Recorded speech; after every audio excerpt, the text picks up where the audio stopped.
Welcome back to another deep dive. Today, we are opening a file that is, frankly, just one of the most unsettling contradictions we've ever come across. It really is. We're looking at a stack of sources here about a woman named Nannie Doss. And if you've heard of her, you probably know her by one of her nicknames. The most famous one is the Giggling Granny. Which, let's just be honest, right out of the gate, that sounds like a character from a children's book, Right, the sweet old lady in a sitcom who bakes the best pies and maybe knits slightly lopsided sweaters for everyone. It just evokes warmth, that evokes safety. It's completely disarming. Completely. It sounds harmless, sweet, even. But then you look at the other nicknames in these documents. The Jolly Black Widow. A little more pointed. A little. And then Lady Bluebeard. And, well, suddenly that giggling image takes on a much, much darker hue. It really does. We are not talking about a sweet old lady who bakes cookies for the church social. We are talking about a woman who, between the years 1927 and 1954, that's a long time. A very long time. And over that period, she is responsible for a trail of bodies that spans across the United States. It's a case of cognitive dissonance in its purest form. You see the photos, this smiling, bespectacled woman looking for all the world like everyone's favorite aunt, and your brain just struggles to reconcile that visual with the data.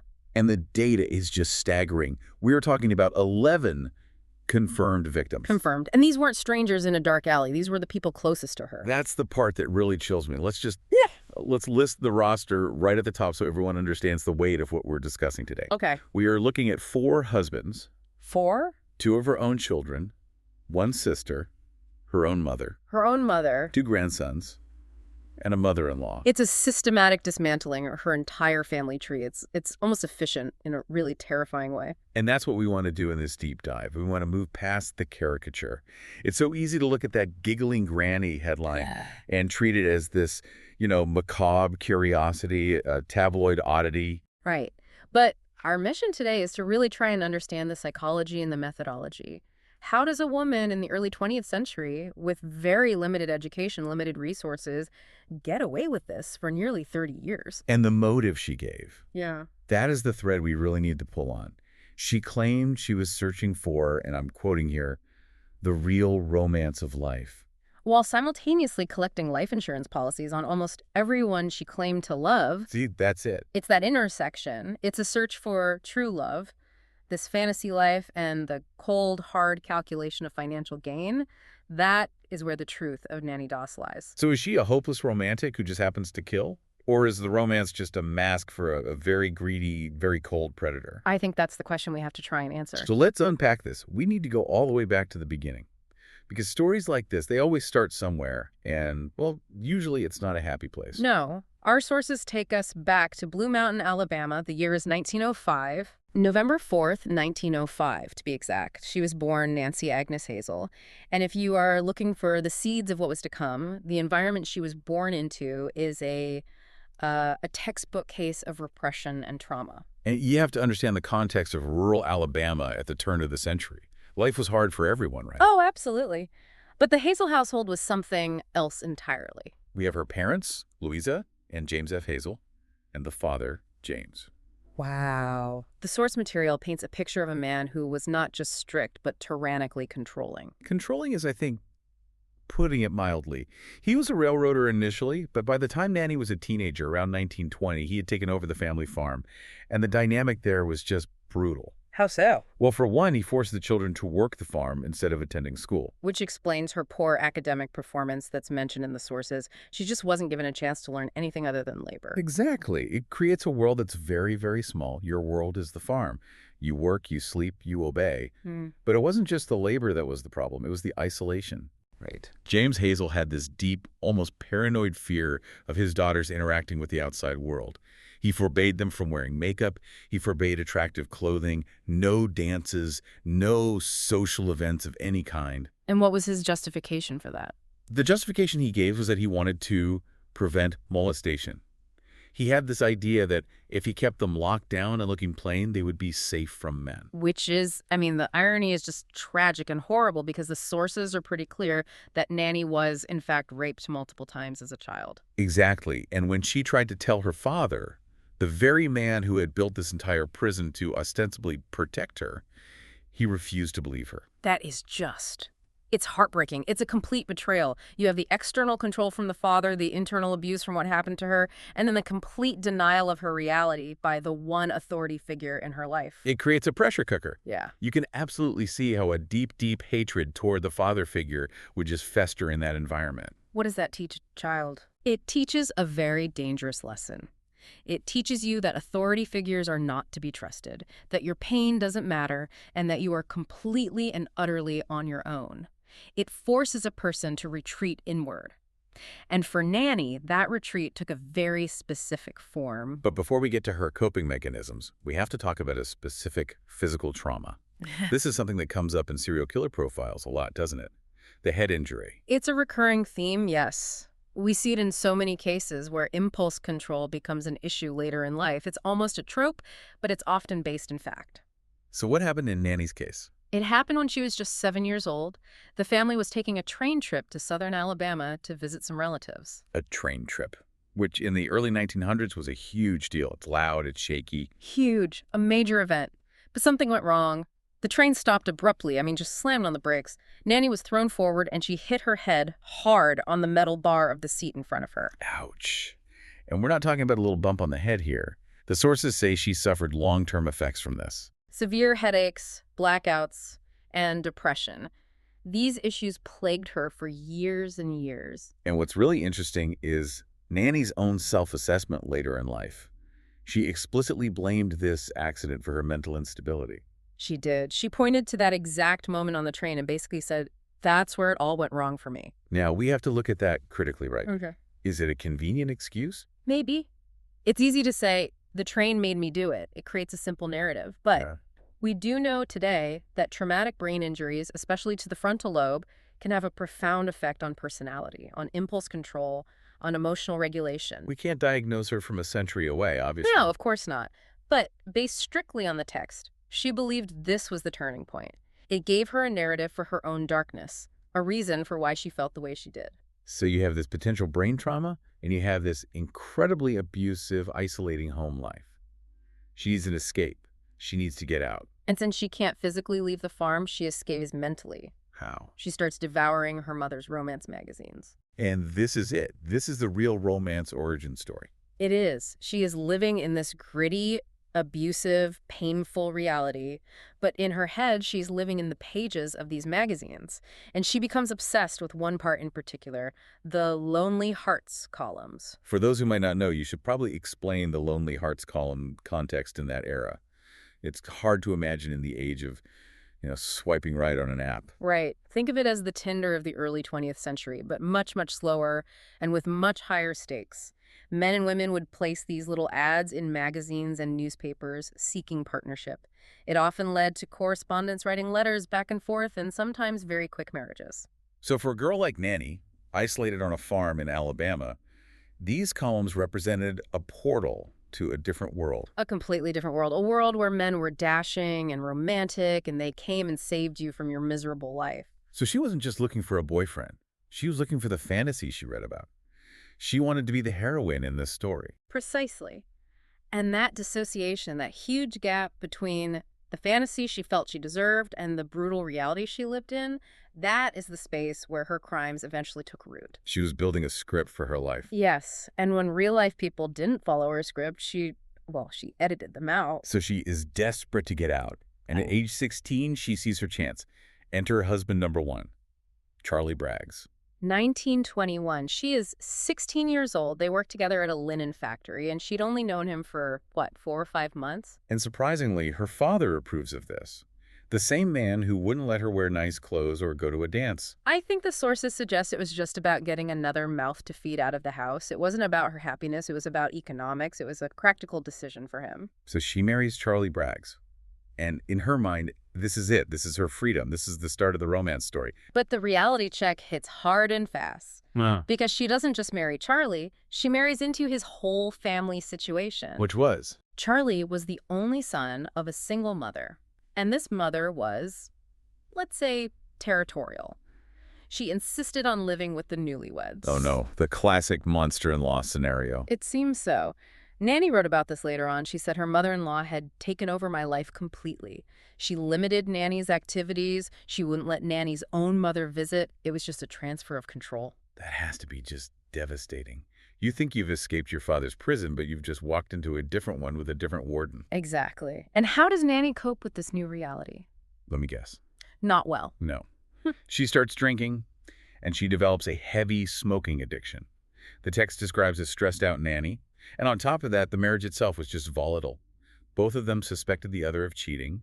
Braggs would disappear for days at a time. It was incredibly toxic. But they did have children in the midst of all this chaos. They did. Between 1923 and 1927, they had 4 daughters. And this brings us to 1927. This is the year everything changes. This is where the timeline gets really, really dark. It does. In 1927, the 2 middle daughters died suddenly. Just like that. 2 kids. The cause of death that was given at the time was suspected food poisoning. Okay, let's pause on that. Suspected food poisoning.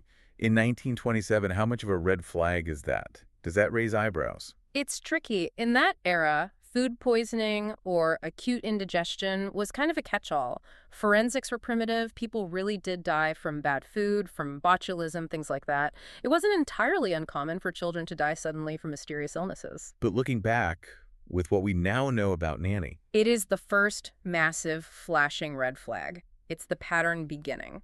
and Charlie Braggs, he must have suspected something, right? Because his reaction is not what you'd expect from a grieving father. Not at all. His reaction wasn't to mourn with his wife and comfort her. He took their firstborn daughter, Melvina, and he ran. He fled the house. He left the newborn. He left the newborn Florine behind with Nannie, but he got himself and the oldest child out of there as fast as he could. That is a pure survival instinct kicking in. He looked at his wife, or the situation, and he saw a threat. He later stated it explicitly. He said, "I left her because I was frightened of her." Charlie Braggs is this unique figure in our deep dive today because he is the only husband who escaped with his life. The one that got away. He saw something in her eyes or in the situation that told him to run. He realized on some level that staying meant death. So Braggs is gone, but then the source material says he comes back in 1928. What's that about? It's brief and it's messy. He returns with a divorcee and her child. It seems he just came back to finalize things. They officially divorce, and Nannie ends up taking her 2 surviving daughters and moving back to her mother's home. Back to the farm. Back to square one. Back to the abuse, but now she's a single mother working in a cotton mill, and she has already crossed a line. 2 children are dead. The taboo against killing has been broken. The seal is broken. It is. And that sets the stage for the next chapter. She needs a new husband. She needs that romance again. Enter Robert Franklin Harrelson. Husband number 2. 1929. She meets and marries Harrelson. And if she was looking for her Prince Charming from the magazines, she certainly did not pick him. No. The source says he was an alcoholic with a criminal record for assault. He was a violent man from Jacksonville, Florida. It was another abusive relationship. But surprisingly, this marriage lasted 16 years. It was her longest relationship by far. Why do you think that is? Why did she stick with him for so long when she disposed of others so quickly later on? It's hard to say definitively from the text. I mean, perhaps the Great Depression was a factor. Maybe any kind of stability, even violent stability, was more valuable. Perhaps he was just intimidating enough to keep her in check for a while. But the tension was building. And during this long, troubled marriage, we see the focus of her violence shift to the next generation, the grandchildren. And this is really the part of the research that gets under your skin. I agree. We're talking about Melvina, the daughter that Charlie Braggs tried to save. She grows up, she gets married, she has kids of her own. And Nannie becomes the grandmother from hell. Okay, let's talk about the hatpin incident, because this sounds like something out of a horror movie, but it is right there in the record. It is 1945. Melvina has just given birth to her second child. She's recovering in a room, and she's groggy from the ether, which was used as anesthesia back then. Right, so she's in and out of consciousness. Exactly. And she sort of wakes up, and she sees her mother, Nannie, standing over the newborn baby's crib. And what does she see? She thought she saw Nannie stick a hatpin into the baby's head. A hatpin into a newborn soft spot. That is pure evil. I have no other word for it. It is just gruesome. Melvina, from what we can gather, tries to scream or intervene, but she's too drugged. Later, when she's more coherent, she asks Nannie and her husband about it. And what do they say? They tell her the baby is dead. And Nannie and the husband, they kind of gaslight her. They say, oh, Nanny told them the baby was dead, but they did happen to notice she was holding a pin. Wait, so they saw the pin, but they just accepted the story. The doctors couldn't explain the death, and Melvina was basically told she was hallucinating from the ether. You didn't see what you thought you saw, but the baby was dead. That is terrifying. To doubt your own memory of your child's murder because your mother tells you you're crazy. And it didn't stop there. There was Melvina's other son, Robert Lee Haynes. He was born in 1943. What happened to him? So by this point, Melvina had separated from her husband and started dating a soldier. And Nanny disapproved of this soldier. She just did not like him. So her motive here is control. She punishes the daughter for her choices by hurting the child. It seems that way. On July 7, 1945, Melvina and Nanny have a nasty fight. Melvina leaves the house to go visit her father, Charlie Braggs, and she leaves her son, Robert, in Nanny's care. Oh no, big mistake. A fatal one. The boy died that night. The official cause of death was asphyxia from unknown causes. Suffocation. That is the clear implication. And here's where the financial motive starts to become very, very clear. 2 months after her grandson's death, Nanny collected $500 in life insurance she had taken out on him. $500. In 1945, that's not nothing. I mean, it's a few thousand in today's money. But for the life of your own grandchild, it's just chillingly low. It shows you the value she placed on human life. It was a transaction, nothing more. So the husband, Harrelson, is still around while all of this is happening. Yeah. But not for long. No, 1945 is a pivotal year. The war is ending, and Nanny's war at home is escalating.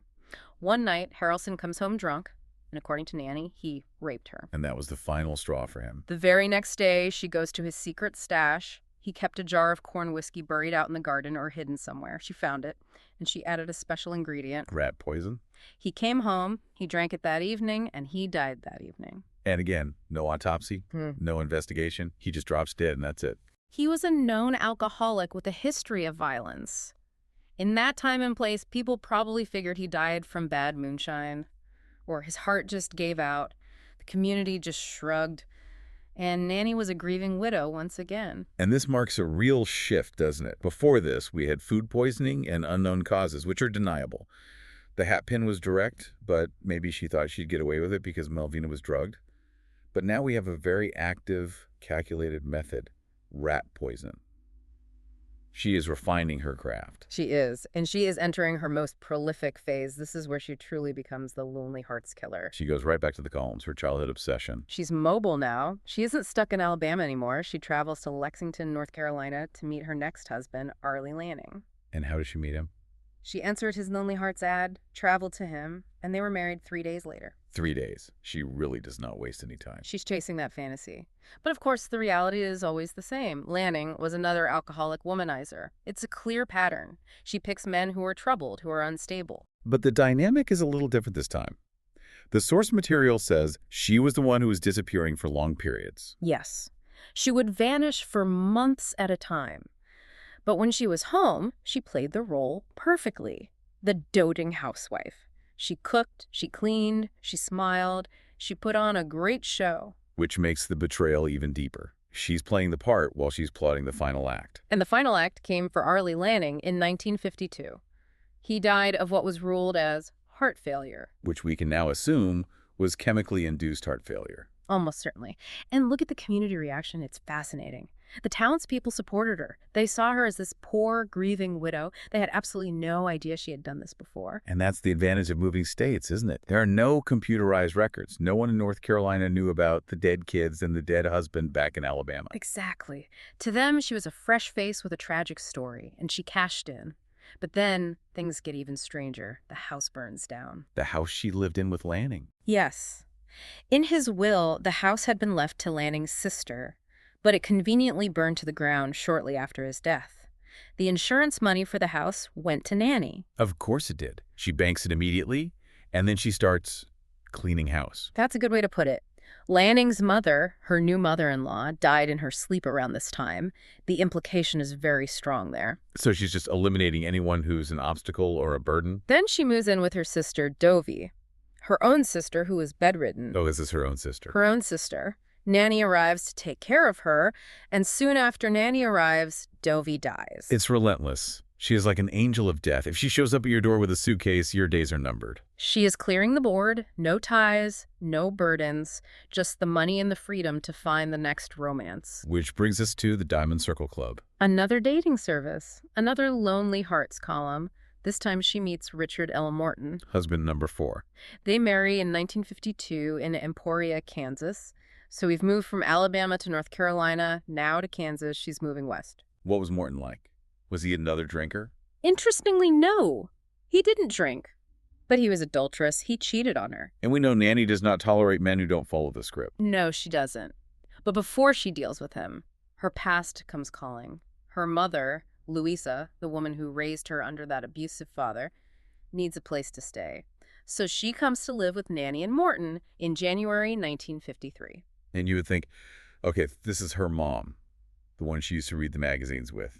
You'd think there might be some sentiment there. Louisa lasted a matter of days. Nannie poisoned her own mother. Why? Was it about an insurance policy?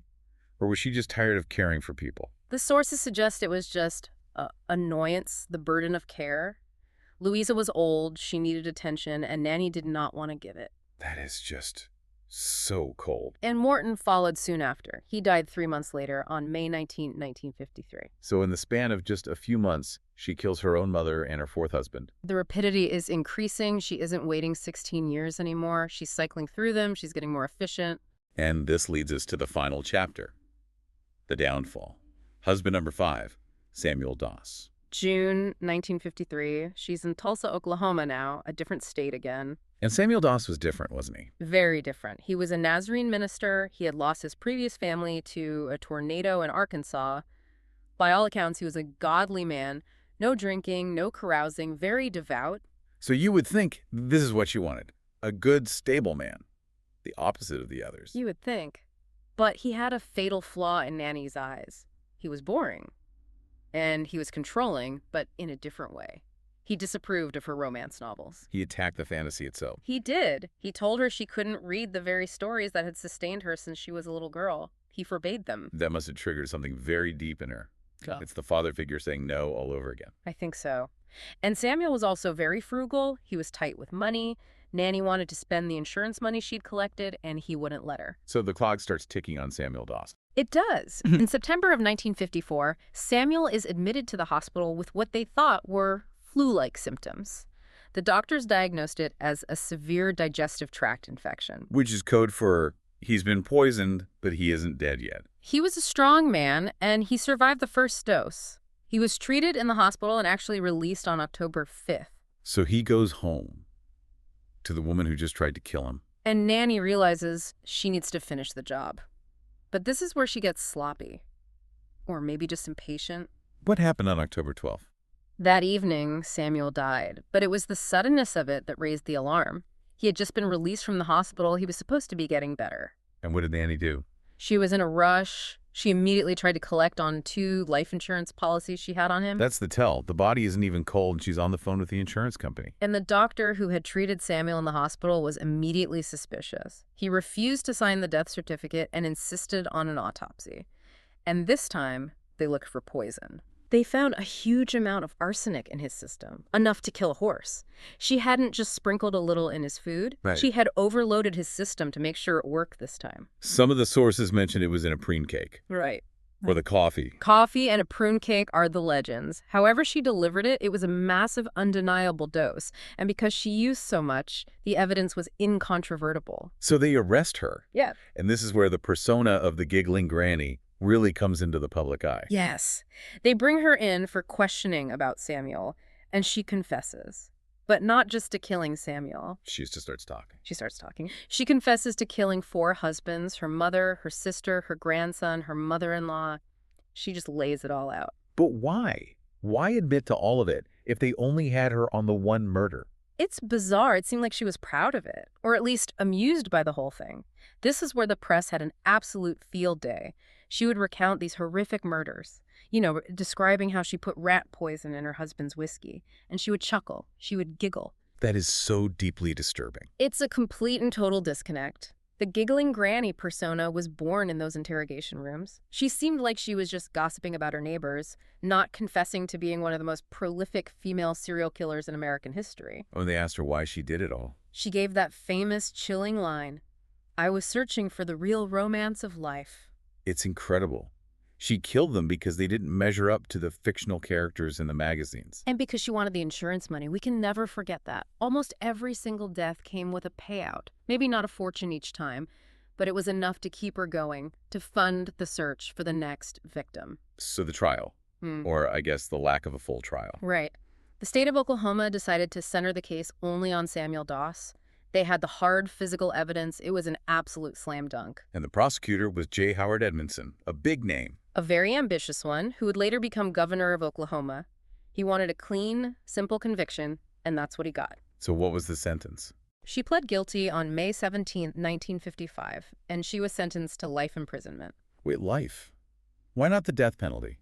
She confessed to killing 11 people. The state did not pursue it, and the sources are explicit about this, due to her sex. In the 1950s, they were very reluctant to execute a woman, especially a grandmotherly figure, even if she was a monster. So she goes to prison. And she dies there. She developed leukemia and died on June 2nd, 1965, in the hospital ward of the Oklahoma State Penitentiary. 10 years in prison.